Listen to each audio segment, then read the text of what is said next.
Hello दोस्तों, आज मैं आपको लाल परी की कहानी सुनाएंगे। सालों पहले परियों के नगरी में लाल परी रहती थी।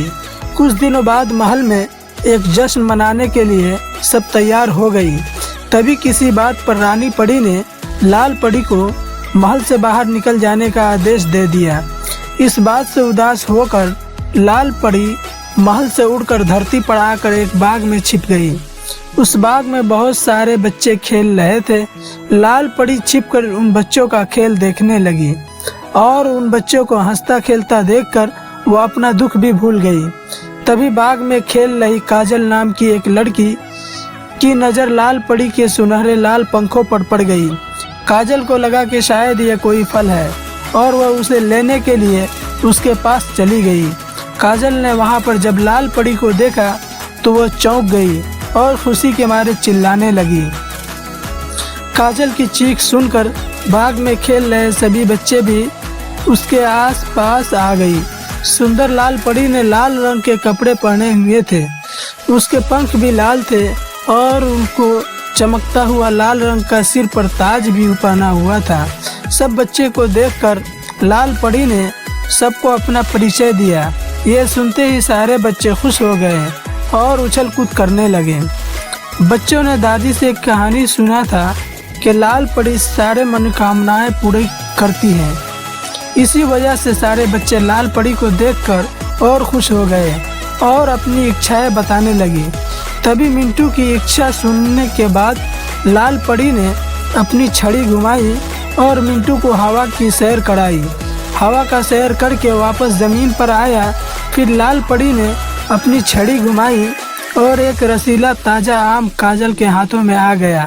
उसके बाद लाल परी ने फिर से अपनी छड़ी घुमाई और बाग के सभी फूल रोशनी से जगमगाने लगे। लाल परी के जादू देखकर सभी बच्चे बहुत खुश थे और लाल परी भी परी महल में चल रहे उत्सव और महल में न रहने का अपना दुख भूल गई थी। उसके बाद जैसे ही फूलों का चमकना कम हुआ, आसमान के तारे चमकने लगे। फिर बच्चों ने लाल परी से विदा लिया और अपने अपने घर जाने को तैयार हो गई। बच्चे के जाने के बाद लाल परी का मन फिर से उदास हो गया। लाल परी को उदास देखकर काजल से रहा न गया तो उसने उससे उसकी उदासी का कारण पूछ लिया। लाल परी ने काजल को रानी परी की सारी बात बता दी। ये सुनने के बाद काजल ने कहा, आपने कोई शरारती हरकत की होगी, तभी रानी परी ने ऐसी सज़ा दी है। मैं जब भी घर में शरारत करती हूँ तो मेरी माँ भी मुझे कोई न कोई सज़ा दे देती है। सफाई देते हुए लाल परी ने कहा, नहीं, मैंने कोई शरारत नहीं की थी। लाल परी की सफाई सुनकर मुस्कुराते हुए काजल ने फिर से कहा, कुछ तो शरारत की होगी। इतना सुनते ही लाल परी ने अपनी छड़ी और नज़रें काजल से चुरा ली। नज़रें नीचे करते हुए लाल परी ने कहा, हाँ, मैंने एक शरारत की थी। नोटू बौना सीढ़ी पर खड़ा होकर परी महल के सबसे ऊंची घड़ी की सफाई कर रहा था। मैंने सीढ़ी को हिला दिया था। डर के मारे वो घड़ी की सुई पकड़कर उसी पर लटक गया और परी महल के सबसे बड़ी घड़ी की सुई टूट गई। उस घड़ी की सुई टूटने के कारण घड़ी रुक गई और परी लोक में सब रुक गया था। उसके बाद रानी परी ने अपनी जादू से सब कुछ ठीक किया और उसी वजह से गुस्सा होकर उन्होंने मुझे महल के बाहर भेज दिया, जबकि इसमें मेरी कोई गलती नहीं, सारी गलती नोटू बौना की थी।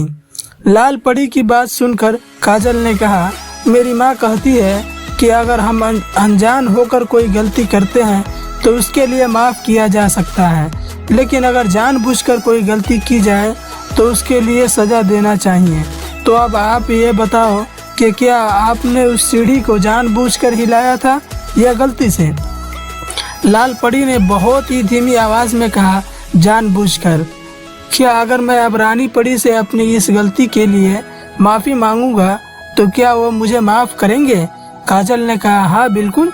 मेरी माँ ने यह भी बताया है कि अगर कोई सच्चे मन से किया जाए कोई काम तो वो ज़रूर सफल होता है। उसके बाद लाल परी ने काजल से कहा कि वह उसकी तरफ से उसकी माँ को धन्यवाद दी और अपनी जादुई छड़ी घुमाकर अगले ही पल में काजल को उसके घर पहुंचा दिया। काजल की मां के विचारों को सुनने के बाद लाल परी ने अपने मन में ठान लिया कि अब वो परी लोक की सबसे अच्छी परी बनेगी। उसके बाद उसने अपने दोनों पंखों फैलाए और आसमान की तरफ उड़ चली। रानी परी से अपनी गलती के लिए माफ़ी मांगने के लिए फिर परी लोक पहुंचकर उसने सच्चे मन से अपनी गलती मानकर रानी परी से माफ़ी मांगी और उन्हें भी उसे माफ़ कर दिया। बेवजह किसी को परेशान नहीं करना चाहिए और अगर अपनी किसी गलती के लिए माफ़ी मांगना चाहते हैं तो उसके लिए सच्चे मन से माफ़ी मांग लेना चाहिए। सच्चे मन से किया गया काम हमेशा अच्छा होता है। दोस्तों, कहानी कैसा लगा नीचे कमेंट बॉक्स में जाकर अपना कीमती कमेंट हमें लिखकर ज़रूर भेजें। हमें आपके कमेंटों का इंतज़ार है और हमेशा रहेगा।